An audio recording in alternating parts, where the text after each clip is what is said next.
guys, welcome back to part 3 of snacks with upma. So ఇలా మంచిగా పిండిని అయితే చేసుకున్నాక దీన్ని మనకి ఏ షేప్లో కావాలి ఆ షేప్లో చేసుకోవాలి. సో మీరు రౌండ్స్గా చేసుకోవచ్చు అండ్ ఆల్సో ఇలా రోల్ లాగా చేసుకోవచ్చు. సో నేనైతే 2-3 షేప్స్ చేసుకొని చూపిస్తాను. ఫస్ట్ అయితే చేతి మీద 2 to 3 డ్రాప్స్ ఆయిల్ వేసి చేతికి రాసుకోవాలన్నమాట. అప్పుడే అవి మన చేతికి అంటుకోకుండా ఉంటాయి. సో ఇలా రాసుకున్నాక ఇంకా ప్రాసెస్ స్టార్ట్ చేయాలి.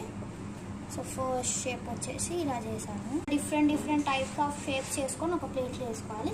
సో వేసుకున్నాక మిగతా ప్రాసెస్ చెప్తా అండ్ దీన్ని ఎక్స్ప్లెయిన్ చేస్తాను ఎలా చేస్తాను.